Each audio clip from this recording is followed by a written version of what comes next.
Vous retrouvez maintenant La Foi prise au mot, votre émission de formation chrétienne présentée par Régis Burnet. Aujourd'hui, dans le cadre de notre série de carême sur les conseils évangéliques, soyez miséricordieux avec sœur Marie Monet, dominicaine, invitée fil rouge de cette série et rectrice de Domuni Universitas, et Annie Noblesse-Rocher, professeure d'histoire du christianisme médiéval et moderne.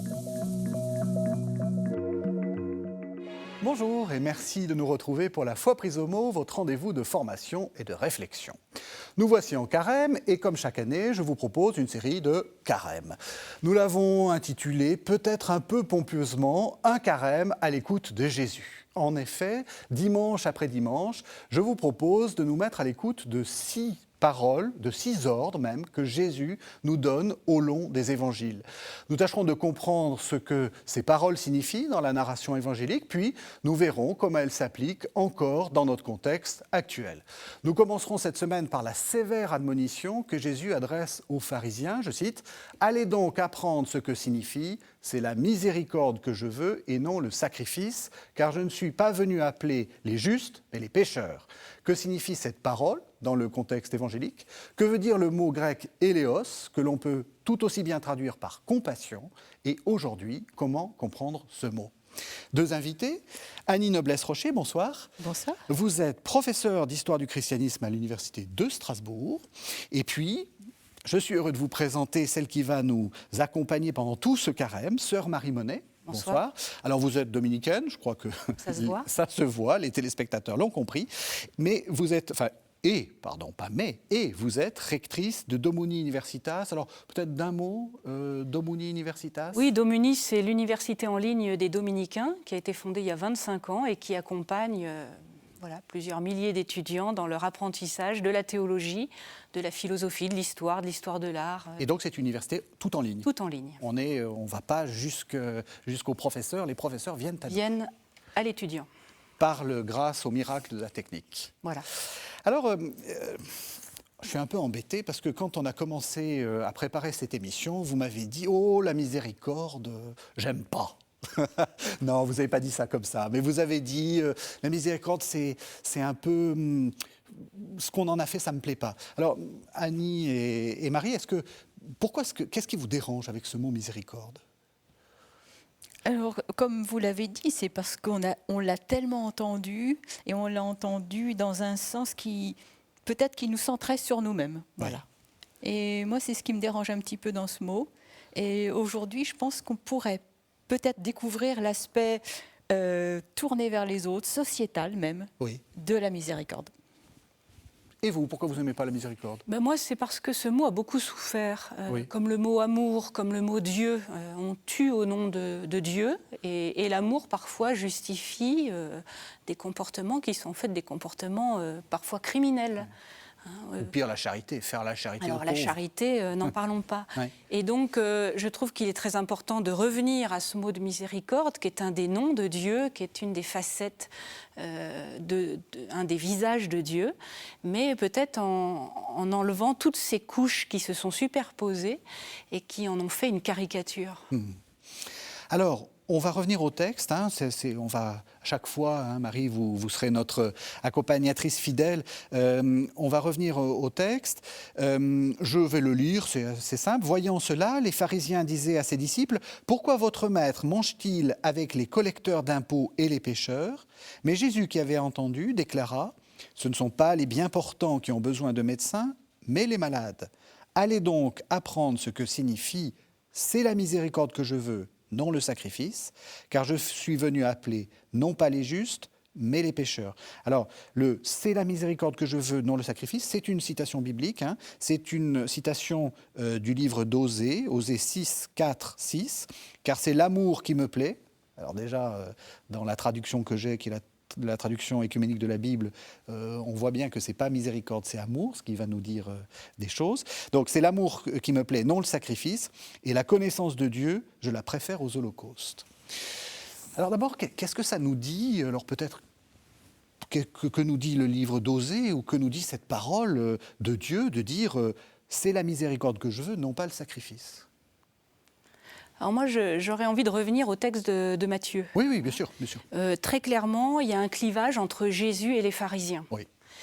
qui est mis en scène là de manière magistrale. Il y a deux mondes. Il y a ceux qui se croient justes et qui excluent tous les autres. Oui, les collecteurs d'impôts, les pécheurs. Les pécheurs. Et Jésus qui clairement va vers ceux-là, va vers les pécheurs et va manger avec les pécheurs. Et c'est bien ça que les pharisiens lui reprochent. Et c'est dans ce contexte que Jésus amène cette phrase de l'Ancien Testament, « Moi, c'est l'amour que je veux et pas le sacrifice ». Et donc, je pense qu'il faut bien voir d'emblée où se situe Jésus. Clairement, du côté, non pas de ceux qui sont purs, qui sont des professionnels de la purification, donc ça veut dire aussi de l'exclusion, mais il est du côté de ceux qui sont pécheurs, injustes, paumés. Voilà, on peut décliner le terme avec les réalités d'aujourd'hui qui sont les nôtres. Vous êtes d'accord ? Ah ben, tout à fait d'accord. Alors, ce qui va dans le sens de ce que vous disiez tout à l'heure, c'est qu'il dit, les pharisiens parlent de collecteurs d'impôts et de pécheurs. Dans l'un, on peut dire qu'il y a un péché peut-être individuel, les pécheurs, mais les collecteurs d'impôts, les pauvres, ils n'y peuvent rien. Donc, il y a une sorte de péché social aussi. Il y a un péché social, et ça, c'est les pères de l'Église ont été très sensibles à cela. Mais avant eux, même Aristote avait déjà dit, le problème, c'est la cohésion sociale. Et bon, je trouve que ce texte touche aussi à la miséricorde en tant que besoin de cohésion sociale. Oui. Au Moyen-Âge, par exemple, une période qui m'intéresse particulièrement, eh bien, la miséricorde, ça s'exprimait d'abord dans des œuvres de charité. Oui. On construisait des hôpitaux, qu'on appelait d'ailleurs hôtels-dieux. Oui. Et il y avait un devoir sociétal de la miséricorde, c'est-à-dire de s'occuper d'autrui, de donner, de rendre, disait Thomas d'Aquin, à autrui ce qui lui est dû. Aujourd'hui, on appellerait ça le droit au logement, le SAMU social. Oui. Mais la miséricorde, ce n'était pas une introspection douloureuse, c'était de quoi manque mon prochain et qu'est-ce que je dois, moi, lui donner pour qu'il soit heureux, tout simplement. Donc, dans cet aspect communautaire, sociétal qui est très important, qui nous sort de nous-mêmes. Est-ce qu'on peut même jusqu'à dire que c'est la seule chose qui permet la vie sociale ? Parce qu'il y a toujours... il y a toujours des gens avec qui on n'est pas d'accord, il y a toujours des gens qui n'ont pas d'argent, il y a toujours... Enfin, sans ça, alors comment on appelle ça ? Le lien social. Le lien social. Ça met de l'huile dans les rouages, enfin, on a l'impression. L'inclusion. Oui. Hein, c'est le terme est plus familier en politique que dans le monde religieux, mais je crois que l'attitude de miséricorde dont vous parlez, avec cette miséricorde, cette dimension collective, c'est ce qu'on pourrait appeler aujourd'hui l'inclusion, c'est-à-dire refuser que des groupes sociaux, en raison de leur appartenance à telle ou telle catégorie, soient exclus de la vie sociale ou en marge. Alors on peut traduire, hein, pendant un temps c'était les communistes, les progressistes, les traditionalistes, vous voyez, dans le monde religieux, on peut avoir des équivalents. Ça peut être les femmes, ça peut être les personnes homosexuelles. Et voilà, tout ce qui stigmatise une catégorie de personnes et qui va les exclure du groupe central, qui serait celui des purs, des justes, ceux qui seraient dans la norme. Oui, il y a une expression, je reviens à Thomas d'Aquin parce que c'est quand même un grand penseur médiéval, il définit la miséricorde comme le fait d'être misérable avec celui qui est dans la misère. Oui. Donc c'est tout tourné vers l'autre, oui. Et aussi une sorte d'identification à celui qui est dans la misère. Alors c'est tout sauf une miséricorde surplombante. C'est une identification à celui qui n'a pas de logement, à celui qui n'a pas de moyens, à celui qui n'a plus d'honneur, il parle aussi de ça, qui n'a plus de dignité. Oui. Et on peut se mettre à sa place, dit-il, raisonnablement. Et il dit que la miséricorde n'est pas une émotion, c'est d'abord quelque chose de très important, de très raisonné, oui. Parce qu'on s'identifie. On va y revenir, ça c'est très important. À l'autre. Oui. Alors justement, ce premier point nous permet déjà de montrer que, en fait, il y a une sorte de, il y a plusieurs choses dans ce mot, et il y a presque même plusieurs traductions possibles. Le mot grec est donc le mot éléos, qu'on traduit traditionnellement par miséricorde, plutôt dans le monde catholique d'ailleurs. Ça signifie donc miséricordia, le cœur qui est humble, enfin voilà, ou qui s'intéresse aux humbles, on ne sait pas très bien. Et puis, il y a l'autre mot qui est l'autre traduction possible, qui est la compassion, le fait de souffrir avec. Et c'est pas tout à fait la même chose, en fait. Vous écoutez actuellement La Foi prise au mot, votre émission de formation chrétienne, présentée par Régis Burnet.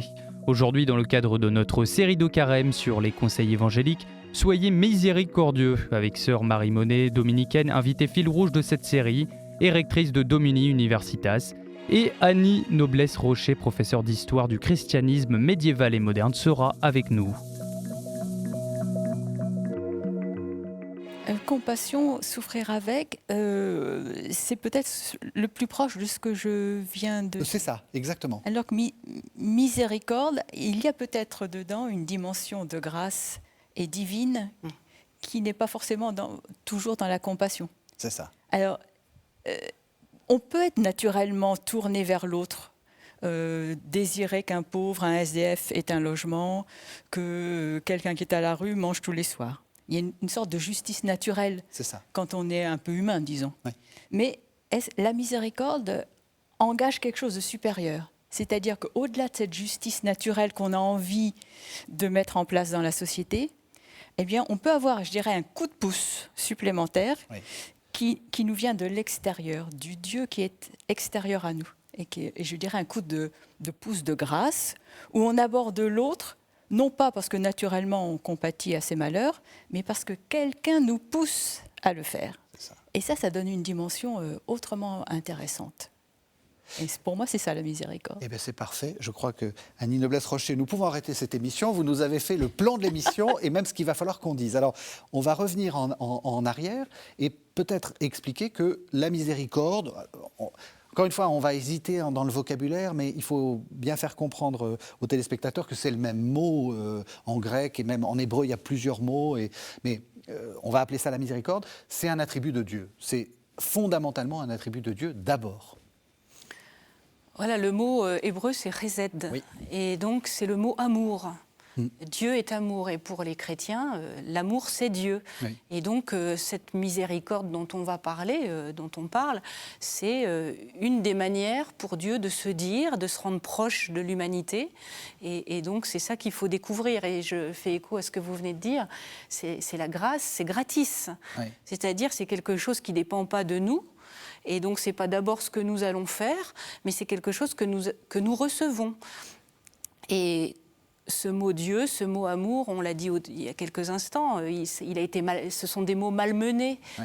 Et c'est bien pour ça qu'on a besoin d'une révélation, pour progressivement, chacun, prendre conscience de ce que ça veut dire. Oui. Voilà. Et c'est un peu le but de notre émission, c'est de réexplorer cette révélation à travers des textes assez précis d'ailleurs, où, comme je disais au début, Jésus clairement s'est mis du côté des pécheurs. Et c'est en cela qu'il se révèle miséricordieux. Et est-ce qu'on peut dire que c'est en cela qu'il se révèle Fils de Dieu ? C'est-à-dire qu'est-ce que Dieu est lui-même du côté, peut-être pas des pécheurs, mais du côté de ceux qui sont exclus ? Il est du côté de ceux qui sont exclus. Et on peut quand même dire des pécheurs, ça ne veut pas dire du péché. Oui, c'est ça la découverte. C'est ça le grand message de l'Évangile quand même. Oui. C'est ça qui va révolutionner, qui parachève l'Ancien Testament. C'est ça la nouveauté de l'Évangile. Sans ça, on est tous d'accord qu'il y a une justice naturelle et que quand on a un cœur un peu humain, on va être sensible à la pauvreté.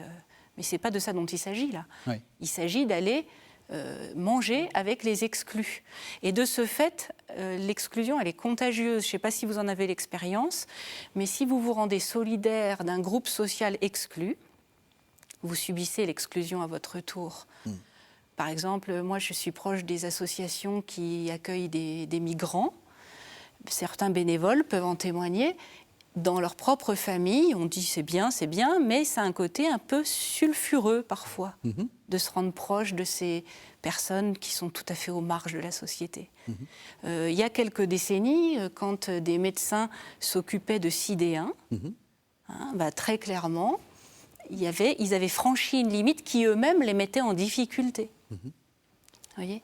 Et donc, la miséricorde dont parle Jésus, c'est celle qui va le condamner lui et qui le conduit ensuite à être lui-même rejeté complètement. Annie Noblesse-Rocher, vous avez dit oui, vous êtes d'accord ? Oui, tout à fait. Il y a une contagion, malheureusement, je dirais, de l'exclusion. Mais en même temps, il y a une sorte de protection de celui qui s'engage contre l'exclusion. Oui. Je veux dire, Jésus a aussi été soutenu par l'Esprit Saint, par exemple. Et alors, moi, ce qui m'intéresse dans la miséricorde, c'est parce que c'est qu'elle est, enfin pour moi en tout cas, elle a un visage. C'est pas seulement une grande idée théologique, c'est pas seulement des textes bibliques, c'est aussi le visage, comme vous disiez, sœur, d'un homme souffrant. Oui. Et j'ai en mémoire un très beau sermon d'un moine du Moyen-Âge, un cistercien qui s'appelait Guéric d'Igny, qui lui définissait la miséricorde comme étant Jésus lui-même. Mais pas seulement le Jésus en croix, ce Jésus qui, au moment de la purification au temple, lors de la chandeleur, qu'il serrait sur son cœur, comme Siméon, et il devenait lui-même, moine du XIIe siècle, la miséricorde. Il devenait tout entier miséricorde parce qu'il serrait dans ses bras, avec affection, ce Jésus qui est la miséricorde, en fait. Et j'ai toujours trouvé fascinant cet exemple d'affection pour l'homme Dieu miséricorde. C'est tout à fait dans la lignée des pères de l'Église, c'est-à-dire que Jésus est le visage de la miséricorde de Dieu. Il donne visage, c'est cette idée-là. Oui, tout à fait. Ouais. Je trouve ça magnifique, effectivement. Oui, c'est simple, on peut le vivre, on peut le vivre soi-même. Oui. Ça me fait penser à un texte que vous avez certainement travaillé, c'est la question du bon samaritain. Donc Jésus dit, je ne veux pas, c'est la miséricorde que je veux, non le sacrifice. Dieu dit, et par la bouche de Jésus, c'est Dieu qui parle, évidemment, mais donc c'est Jésus aussi qui parle. Et l'expression, j'allais dire, presque narrative, un peu, c'est cette parabole du bon samaritain. Alors peut-être vous nous la rappelez, et en quoi, pour vous, c'est la parabole de la miséricorde ? Alors, elle est archi connue, cette parabole est peut-être trop connue. On l'entend depuis l'enfance quand on fréquente les liturgies, et on s'y habitue. Alors, si on rappelle le contexte, c'est un homme qui descend de Jérusalem à Jéricho. Si on va en Terre Sainte, on voit bien, quand on est à Jérusalem, on est un peu sur les hauteurs, et puis Jéricho est plus au niveau de la mer Morte. Et donc, il y a cette grande marche, descente vers le désert et la mer Morte, aux confins de la Jordanie, aujourd'hui, actuellement. Et cet homme est agressé. Il est agressé et il se retrouve blessé, terriblement blessé à terre, puisqu'il ne peut plus finalement de lui-même poursuivre son chemin. Arrive un premier personnage, un prêtre, si ma mémoire est bonne, qui passe et qui le dédaigne, qui continue sa route. Le texte dit il passe outre. Donc le blessé reste en carafe, pour parler un petit peu familièrement, sur le bord du chemin. Arrive un deuxième, un lévite. Et de même, il passe son chemin, il ne s'intéresse pas aux blessés. Et puis arrive un samaritain, justement de cette catégorie sociale un peu d'exclus à l'époque. Et le samaritain qu'on qualifie après coup de bon, le bon samaritain, celui-là, il va s'arrêter. Il va se charger du blessé, il va le prendre en charge. Alors, il y a tous les détails, il va le panser, il va le mettre sur son âne, sur une monture, c'est-à-dire il va lui permettre de continuer sa route en prenant en charge le bout de chemin qui manque, et il va le conduire à une hôtellerie, une auberge, où là, il va le déposer pour qu'il soit soigné et qu'il puisse récupérer, très concrètement. Et puis, il va même aller plus loin, c'est-à-dire ce bon samaritain, il va laisser de l'argent à l'hôtelier pour poursuivre les soins, même lui, en se retirant, et il va continuer son chemin. Voilà. Et cette parabole, elle Elle est extraordinaire, elle a plusieurs lectures. Et moi, il y en a une que j'aime bien. Alors, je ne sais pas si vous voulez qu'on poursuive sur ce type de méditation, mais je crois que c'est une lecture qui nous vient de Françoise Dolto quand elle a commenté les évangiles, avec tout l'apport de son regard de psychanalyste. Donc, elle essaye d'entendre ce qu'on n'entend pas d'ordinaire. Et elle dit... la question de départ qui motive le fait de parler de cette parabole, Jésus il va parler de cette parabole parce qu'on lui pose une question en fait. On lui dit c'est qui mon prochain ? Et la question elle n'est pas posée par n'importe qui, elle est posée par l'un de ces pharisiens dont on a parlé au début de l'émission, qui essaye de le piéger. Voilà. Alors qui est mon prochain ? Lui demande le pharisien. Et Jésus va dire, je vais vous raconter une parabole, et il déroule la parabole du bon samaritain. Et à la fin de la parabole, il revient à la question qui a motivé la parabole, et il dit, qui s'est fait le prochain de qui ? Qui est mon prochain ? Qui s'est fait le prochain de qui ? Et alors que nous dit Françoise Dolto, on a tendance à se mettre dans la peau du bon samaritain, la bonne conscience, oui, quoi. Hein. Oui. On va aider celui qui souffre, ce qu'on disait. On a bon cœur quand même, la plupart d'entre nous. Alors on est le bon samaritain et on va aider le pauvre et on nous a habitués avec toutes les œuvres de charité que ça soit vraiment un complément de la foi, quoi. Si on est chrétien, on fait du bien autour de nous. On est le bon samaritain. Eh bien, dans cette lecture de Françoise Dolto, elle nous dit qui est mon prochain ? Nous sommes en fait à la place de l'homme blessé. Et qui s'est fait le prochain de qui ? C'est-à-dire l'homme blessé, c'est moi, qui suis en carafe, comme je disais tout à l'heure, sur le bord de la route. Et le bon samaritain, c'est le visage du Christ lui-même qui vient à mon secours. C'est ça. Et donc je suis d'abord celui qui accueille gratis, ce qu'on disait il y a quelques instants, le soin, la consolation, le salut du Christ, d'un sauveur, de quelqu'un qui vient m'aider. Et qui vient m'aider à faire ce bout de chemin, qui vient panser mes plaies, qui vient m'aider à continuer ma route. Et la fin de la parabole, c'est « Et toi, fais de même ». Ça veut dire ne reste pas dans l'attitude du blessé qui a été soigné, c'est le point de départ, mais toi, fais de même, prends à ton tour le rôle du Samaritain pour aller aider tous ceux qui, autour de toi, sur ta route, est blessé. Vous vouliez ajouter quelque chose ? Je trouve magnifique cette interprétation, elle est très libératrice en oui. fait. Hein. Voilà, on est l'homme blessé qui a besoin du Christ, ça c'est tout à fait vrai. Il y a un livre de Thomas Merton, le cistercien contemporain, le trappiste, qui s'appelle « Nul n'est une île ». Et j'adore ce titre parce qu'on ne vit pas tout seul au monde comme ça, on est en constante interaction et la miséricorde peut être le plus beau la plus belle des relations entre humains. Avec cette idée où on est en train de construire la chose, d'un côté, nous, spontanément, on pense à ce que nous renvoyons les œuvres de miséricorde, mais la première, ce que vous venez de montrer, c'est que la première étape, c'est de se reconnaître comme l'objet de la miséricorde. Est-ce qu'on peut aller jusqu'à dire que ce que théologiquement on appelle la grâce, on pourrait l'appeler la miséricorde ? Pour moi, personnellement, oui, je crois que la grâce, c'est l'expression maximum de la miséricorde. Ce que dit Paul, en fait, en réalité, c'est ça. C'est ça. Alors, il y a eu des moments dans l'histoire, par exemple, si on pense à la réforme protestante au XVIe siècle, où tout ce qui était justice humaine, parce que pour l'instant, on a parlé beaucoup de miséricorde, mais il y a l'autre aspect, qui est la justice humaine, comment moi, j'agis par moi-même pour obtenir cette miséricorde. Ce que dans la tradition catholique, on appelle les vertus, par exemple. Oui. Pour obtenir le salut, pour obtenir... œuvres. Les œuvres, voilà. Mais bon, heureusement qu'il y a les œuvres aussi. Non, mais heureusement qu'il y a les œuvres aussi, on est bien d'accord. Ça dépend comment on les comprend. Oui. Mais alors, au XVIe siècle, effectivement, il y a eu, entre ce grand couple miséricorde-justice humaine, il y a eu une énorme révolution mentale, spirituelle.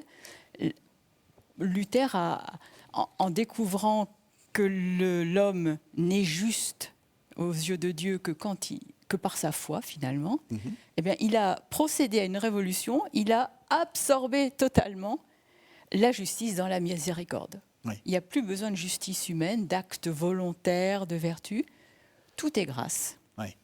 Alors ça fait écho pour moi. Alors ça, c'est une révolution quand même. Oui. Je ne dis pas que Luther ait raison, mais enfin, c'est quand même, ça laisse penser. Oui. Et ça me fait écho dans mon esprit à une femme, une médiévale, Marguerite Porret, qui a eu un sort un peu pas enviable, puisqu'elle a été brûlée en 1310 avec son livre, Le miroir des simples âmes anéanties. C'est une sorte de Béguine, mais elle n'a jamais été Béguine exactement. Mais alors, elle avait été assez audacieuse par rapport à la miséricorde. On a l'habitude de dire que la miséricorde, c'est une vertu, en fait, hein, la vertu de miséricorde. Et elle a dit à un moment donné, je ne veux plus des vertus. Dans un très beau texte, elle a dit, vertu, je vous donne congé. Je me suis libérée de vous. Et elle vivait par la grâce seule, déjà en 1310. Et simplement d'une sorte d'union au Christ, amoureuse, comme les Béguines savaient le faire. Et effectivement, est-ce que la miséricorde est une vertu et est-ce qu'on en a encore besoin ? C'est ça, mais alors, du coup, comment... Parce que quand on entend parler de Luther, on a une sorte de caricature qui consiste à dire, oui, mais alors du coup, on est dans une sorte d'attentisme, presque de quiétisme, on attend, et puis, ou alors, comme disait saint Paul, hein, mangeons et buvons puisque demain nous mourrons, hein, et Dieu pourvoira au reste. Comment est-ce qu'on sort de ça ? Parce que dire ça, le danger, c'est de dire... voilà, je m'en lave les mains. Je m'en lave les mains. Alors... juste après, j'arrive. Luther avait senti le danger. Oui. Donc il a dit, on laisse tomber les bonnes œuvres. Parce qu'elles sont, finalement, c'est un piège d'autosatisfaction. Voilà.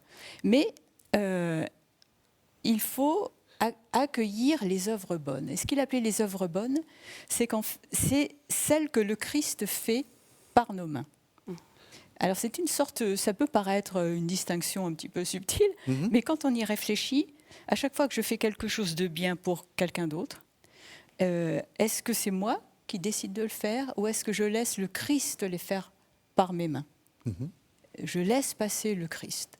Ça, c'est une question qu'on peut se poser à chaque fois qu'on a la tentation, c'est très important, oui, d'être en fait Dieu à la place de Dieu. Oui, ou de se dire je vais gagner mon salut en checkant sur la checklist toutes les bonnes œuvres que j'aurais faites. Effectivement, quand Luther dit les bonnes œuvres, c'est les trucs qui sont faits pour... Voilà, les trucs obligatoires. Alors que là... Est-ce que vous êtes d'accord ? Oui, je suis tout à fait d'accord. Le texte qu'on a lu, auquel on a fait référence, la parabole, encore une fois, se termine « Toi, fais de même ».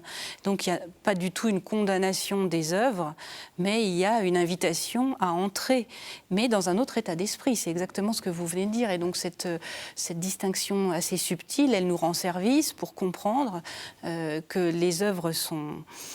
Alors nécessaire, le mot est peut-être un petit peu fort, mais qu'elles sont...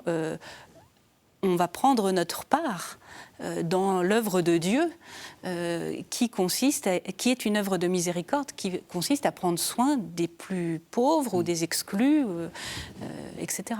Oui. Et on peut mesurer l'immense fécondité des œuvres protestantes. Je pense par exemple à la CIMAD, et donc il y a un engagement, c'est pas du tout un désinvestissement de l'engagement. Oui. Hein, c'est au contraire, mais ça le met à sa juste place. C'est pas l'engagement qui est premier et au bout il y aura mon salut et je vais le gagner. Hein, et donc je vais être quelqu'un de bien, un peu l'attitude des pharisiens. Il y a aussi cette autre parabole, le publicain et le pharisien. Il y en a un qui se considère comme juste et qui se sent déjà sauvé. Il se justifie lui-même à ses propres yeux parce qu'il fait tout bien. Il fait tout bien, alors il respecte la loi, il est parfait dans la purification. On va en reparler de la perfection. Hein, oui, c'est une autre émission. Ça va s'éclairer mutuellement. C'est bien, Marie, vous mettez une sorte de tension. Je suis le fil rouge. Hein, vous êtes le fil rouge et en plus vous donnez un peu de envie. On va reparler de cette perfection-là. Absolument. Et puis, dans cette parabole, il y a le publicain qui, lui, c'est le pauvre type, c'est vous, c'est moi, et qui se frappe la poitrine en disant « moi, je ne suis pas digne ». Voilà. Et donc, je pense que c'est très important. Il n'y a pas de désinvestissement de l'engagement. Le christianisme est une religion de l'engagement, mais ce n'est pas l'engagement qui est premier. Il est la conséquence de l'immense don qu'on reçoit et ce don, il est gratis. Peut-être un mot, je fais une toute petite parenthèse pour dire que justement cette question, la foi, les œuvres et la justification a beaucoup séparé les églises, mais que depuis une trentaine d'années, il y a eu une déclaration, enfin vous savez ça beaucoup mieux que moi, il y a une déclaration qui montre qu'en fait les églises luthéro-réformées et catholiques sont d'accord sur ce point-là. Oui, c'est la fameuse déclaration sur la justification par la foi. Voilà. Où je crois que là, effectivement, on est tombé d'accord. On est tous dans cette perspective qu'on est justifié par sa foi. Absolument. Mais encore, par grâce, au moyen de la foi. Il ne faut pas faire de la foi non plus une nouvelle œuvre. Hein. Oui, c'est ça, tout à fait. Oui. C'est pas ça qui nous divise. Non, actuellement. absolument pas. Et donc, je pense qu'on est parfaitement clair que c'est l'enseignement paulinien, c'est l'enseignement de Jésus. La grâce est première, on est sauvé que par Dieu, et si on fait miséricorde, c'est, comme vous disiez, par imitation de ce qui nous est déjà arrivé, en fait. Oui, puis nous, on a un regard contemporain sur les œuvres, mais vous êtes médiéviste. Luther, je crois qu'il a quand même réagi au fait qu'on a manipulé les œuvres et finalement, certains se contentaient de faire des chèques. Enfin, ce n'était pas des chèques à l'époque, mais oui. Ils payaient et ça les dédouanait de toute vie évangélique et ils gagnaient leur ciel comme ça. Alors, c'est aussi à ces abus immenses que, heureusement, on a pu avoir un correctif. C'est clair. On va venir justement sur ces œuvres de miséricorde et vous allez nous redire un peu ce qu'elles étaient et surtout le caractère social, mais on va rester quand même encore un tout petit peu dans cette idée que Dieu est celui qui fait miséricorde. Est-ce que ça veut dire que, au fond, tout ce que je fais, ou tout ce que j'ai pas fait de bien, ça compte pas aux yeux de Dieu? Pardon, hein, c'est une question un peu, mais en fait c'est la question que tout le monde se pose. Parce qu'on a tous fait des choses pas bien, et est-ce qu'on peut dire ça de manière simple? Est-ce que c'est ça la miséricorde de Dieu? Alors, c'est une question difficile. Gros silence, c'est très difficile. Non, je crois que la miséricorde n'efface pas la justice. Voilà. Et elle la suppose. Alors moi, je suis juriste de formation, enfin même d'exercice, et je milite vraiment pour que nous fassions justice dans nos communautés, dans notre Église catholique, dans notre société, et qu'on ne peut pas tout excuser, et que le mot de miséricorde, il a servi à certains, mais on le sait maintenant tristement, pour effacer des crimes, hein, on va dire des mots forts, parce qu'il s'agit de ça, des abus. Et la miséricorde pour les victimes, on n'en parle jamais. Or, la miséricorde pour les victimes, c'est la justice. Et donc, ce que l'on fait de mal reste. Et nulle part, il est marqué dans l'Évangile, dans la Bible, qu'il n'y aura pas de jugement. Il y aura un jugement. Mmh. Et heureusement, j'ai envie de dire, parce que quand on est confronté soi-même à l'injustice, aux crasses, ce que nous pouvons faire, mais ceux aussi qu'on peut subir, il est libérateur de se dire qu'un jour, il y aura un jugement. Mmh. Mais ce jugement, ce n'est pas nous qui le faisons. Ultimement, ça, c'est le jugement de Dieu. Mmh. Et je pense que c'est une notion qu'il faut... c'est un vocabulaire plus que... C'est un vocabulaire qu'il faut retrouver, qu'on peut emprunter au monde judiciaire. Il y a des procédures, il y a des lieux où on discute de ce qui n'a pas été, de ce qui a été mal. Il y a des lieux où même les présumés coupables peuvent se justifier et s'expliquer. Tout ça, c'est souvent, dans le monde religieux, tout à fait occulté. Ça n'existe pas. Mmh. Et résultat, on va mettre une grande louche de miséricorde et on estime que ça va suffire. En fait, la réalité actuelle nous montre que ça ne suffit pas du tout. Et qu'il faut revenir à des choses extrêmement simples. La justice, des lieux de discussion, des lieux de débat. Il faut des jurys qui puissent établir une forme de justice. Et c'est cette justice-là qui permet à chacun de repartir. Une espèce de résilience, le mot est à la mode, mais c'est quand même un mot très important, une espèce de résilience collective à condition qu'on ne fasse pas l'impasse sur la justice. Et donc, la justice, elle suppose la prise de conscience du mal subi, celui que j'ai subi, mais aussi celui que j'ai commis. Voilà. Il faut revenir à quelque chose d'assez simple. Même question. Est-ce que vous n'avez pas l'impression qu'on est devenu hyper luthérien, si j'ose dire, sur-luthérien, et donc on s'est éloigné du message de Luther, avec cette sorte de slogan « Tout est grâce » qu'on retrouve chez Bernanos, qu'on retrouve et qui a été un mot d'ordre, la petite Thérèse, etc. Vous écoutez actuellement La Foi prise au mot, votre émission de formation chrétienne présentée par Régis Burnet. Aujourd'hui, dans le cadre de notre série de carême sur les conseils évangéliques, soyez miséricordieux avec sœur Marie Monet, dominicaine, invitée fil rouge de cette série, et rectrice de Domini Universitas, et Annie Noblesse-Rocher, professeure d'histoire du christianisme médiéval et moderne, sera avec nous. C'est vrai que maintenant, alors surtout dans notre société actuelle où finalement la frustration est de moins en moins supportée, oui. Le tout est grâce. C'est très agréable, oui. C'est très confortable. Oui. On se sent détendu tout de suite. Oui, c'est du feel good. C'est du feel good, exactement. C'est du feel good. Et puis, alors, le problème, c'est que le tout est grâce, ça peut être aussi tout est paresse. Oui. Ou tout est trop simple. Moi, je l'appellerais comme ça. Oui. Et le message de la réforme, ça n'a pas été tout est grâce, point. C'était pas des marrants, les réformés. C'était pas des marrants. Il faut continuer à le dire.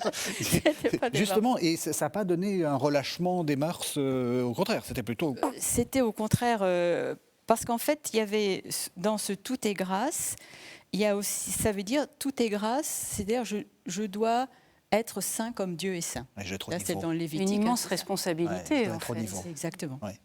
La miséricorde, c'est une responsabilité. C'est une responsabilité considérable.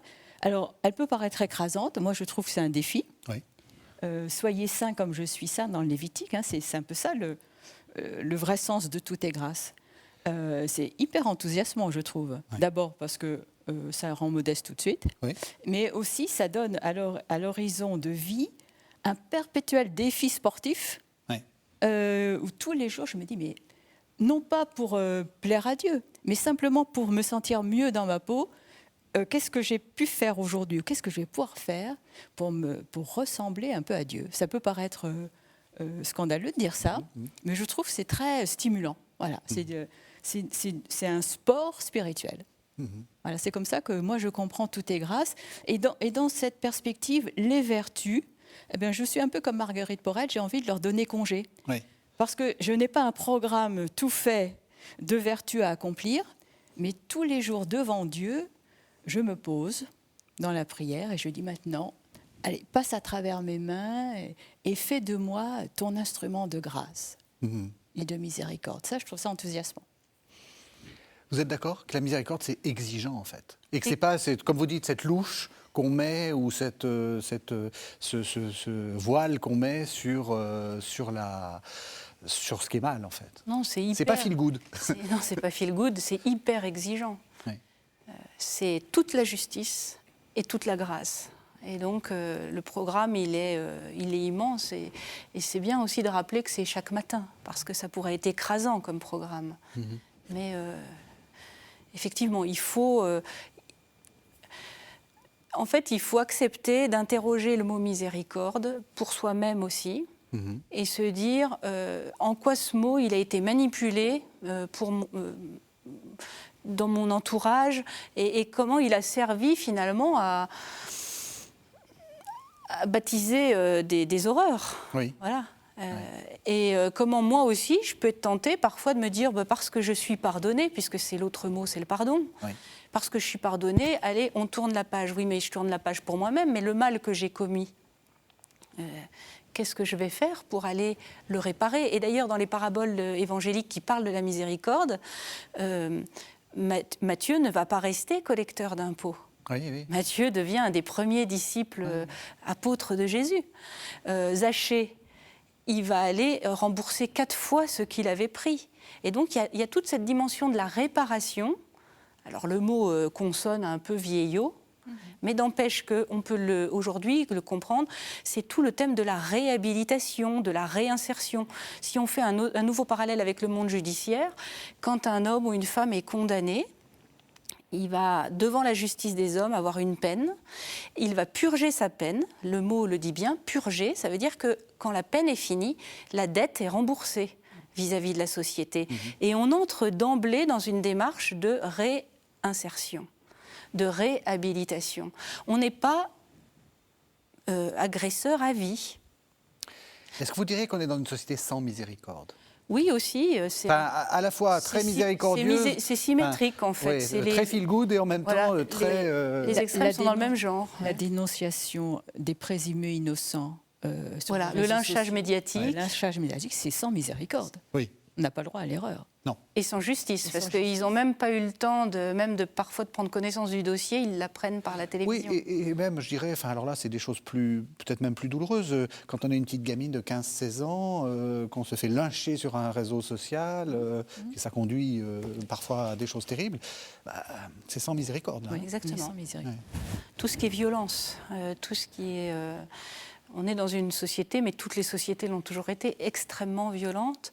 On célèbre cette année, je ne sais pas si vous vous en souvenez, le centenaire de naissance de René Girard, qui est le grand anthropologue penseur de la violence. Et il a mis en lumière, à travers l'étude des textes bibliques, justement, le fait qu'au commencement de toute société, à l'origine, il y a un meurtre fondateur. Oui. La violence, elle est originelle.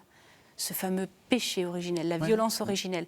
Et donc, il invite à relire les textes bibliques pour en prendre conscience de ce mécanisme, et montrer comment aussi dans l'Évangile, Jésus vient renverser ce mécanisme, c'est tout l'intérêt de la pensée de René Girard, et comment identifier déjà, la première marche, c'est comment identifier dans nos groupes sociaux, dans nos familles, dans nos communautés, dans nos collectivités, il y a cette violence, ce lynchage. Vous parliez du harcèlement scolaire ou sur Internet. Ces phénomènes de lynchage qui viennent constituer le groupe. Et le groupe est d'autant plus fort qu'il y a un ennemi à l'extérieur. Il y en a un qui est victime, la victime émissaire, le bouc émissaire, la tête de turc, tous ces vocabulaires-là. Et on sait bien, quand on conduit des groupes, que parfois, pour faire l'unité, il suffit de se trouver un ennemi commun, et la violence qui était dans le groupe se tait, tout le monde se met d'accord sur le dos de celui qui est exclu. Pas dans les communautés religieuses. Pas dans les groupes de scouts. Voilà, chacun peut faire l'analyse dans son entourage, mais ce phénomène, il est récurrent. Et quand on parle de miséricorde et de justice, je pense qu'il faut revenir aussi à ça, à cette question de la violence, du sacrifice de quelqu'un ou d'un groupe social. Alors, on se sent bien parce que nous, on n'est pas comme eux. Oui. C'est exactement ce que font les pharisiens, là. Pécheurs, collecteurs d'impôts. Exactement. Je voudrais revenir à ce que vous disiez à propos des œuvres de miséricorde, quand même si Luther les a pas trop aimées, parce que ce que vous disiez qui est très intéressant, c'est qu'il y avait une sagesse médiévale là-dessus, et que c'était une sagesse qui était sociale. Alors, est-ce qu'on peut les rappeler? Je ne sais pas si vous avez la liste, parce que moi, de mémoire, je ne l'ai pas. C'est celle de Matthieu 25. Oui, je ne l'ai pas comme ça, mais voilà.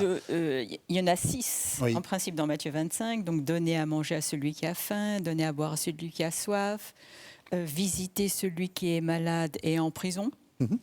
Je me souviens. Vêtir ceux qui sont nus. Vêtir ceux qui sont nus.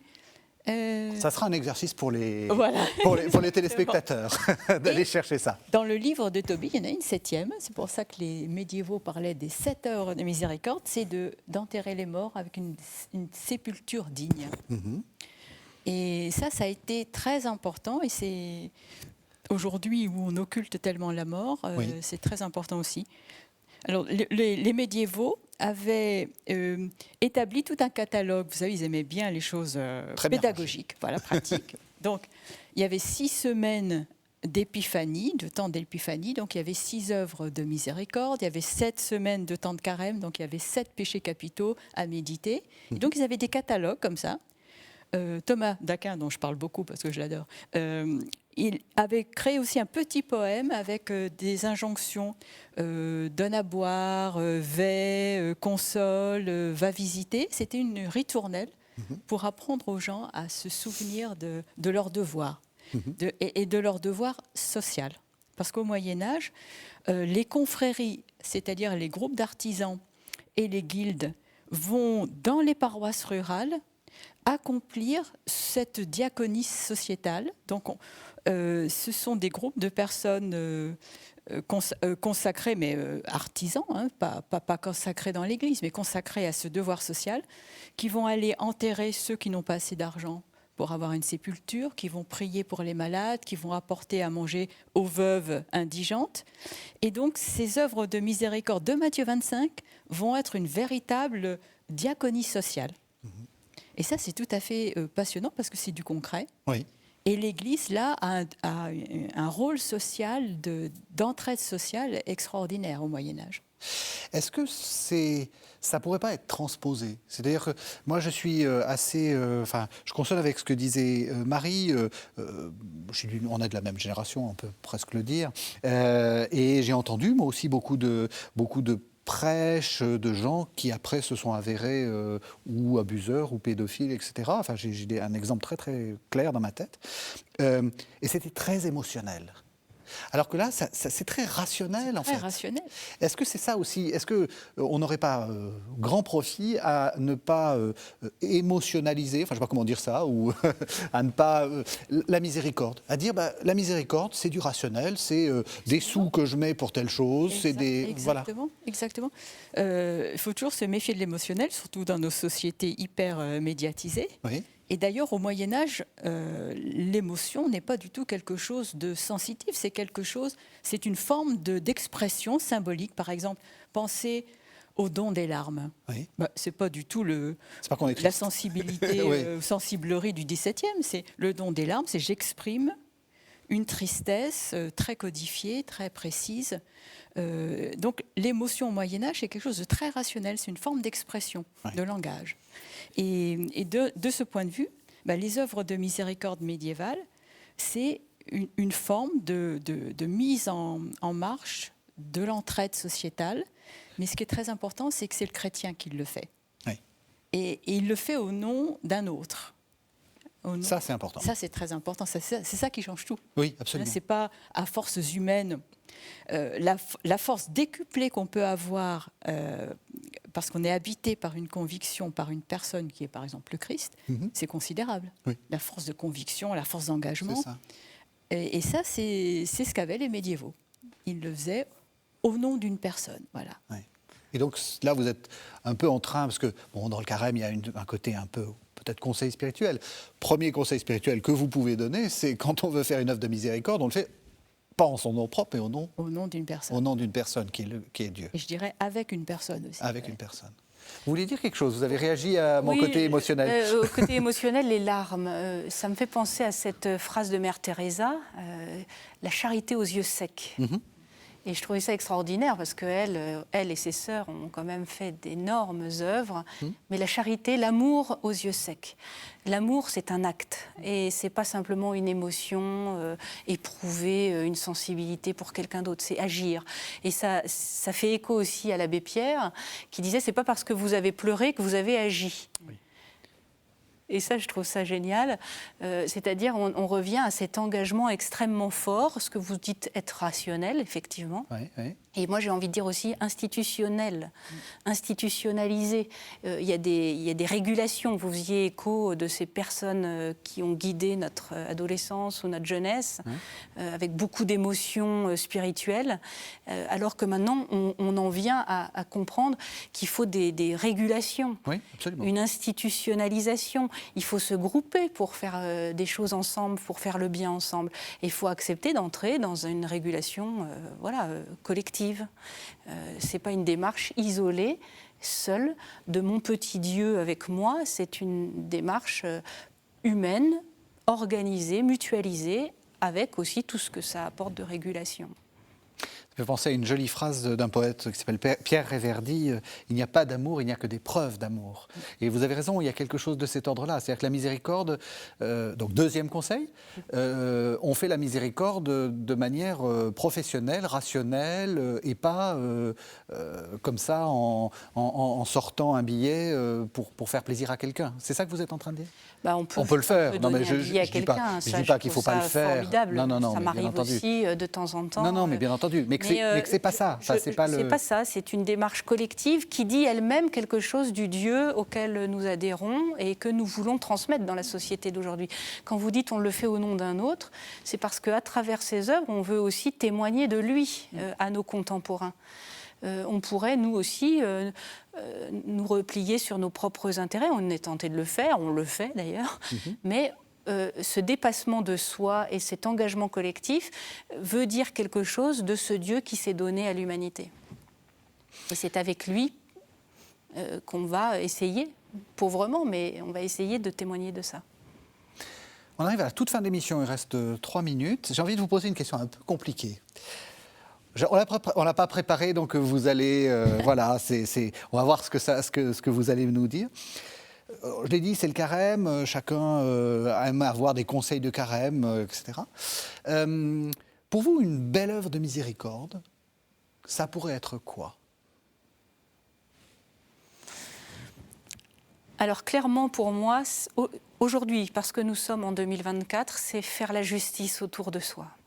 C'est-à-dire identifier ceux qui autour de moi sont exclus, ceux que j'exclus ou ceux qui sont exclus par différents phénomènes, et faire un geste vers ces groupes-là, vers ces personnes-là, et avoir simplement une parole bienveillante ou un geste d'inclusion pour les rejoindre. C'est ça, les faire revenir dans la société. Voilà. C'est vraiment c'est très leur important, envoyer hein. le message qu'ils ne sont pas exclus, qu'ils ne sont pas aux marges, mais qui eux aussi, ils sont tout à fait dans le cercle de l'humanité. Je me permets de commenter parce que ça redit exactement ce que vous disiez, c'est-à-dire que tout à l'heure, dans l'absence d'émotion, bon, il y a le côté très important aussi pour la relation interpersonnelle, mais ce qui est important, c'est de penser la relation sociale dans la miséricorde. Exactement. Ouais.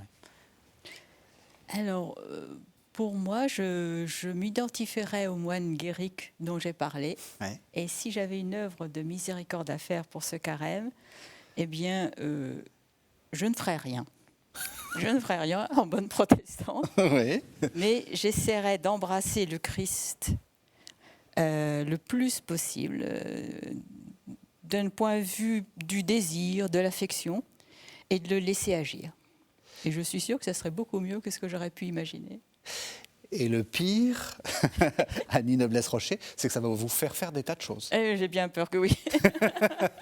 Eh bien, merci beaucoup. Un tout grand merci à toutes les deux. Merci de nous avoir fait découvrir ce concept un peu compliqué de miséricorde. Merci de nous suivre bien fidèlement sur KTO et de commencer ce carême avec nous.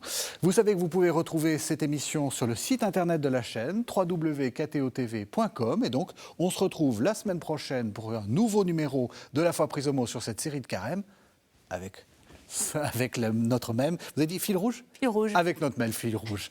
Merci à tous joie. et bon dimanche.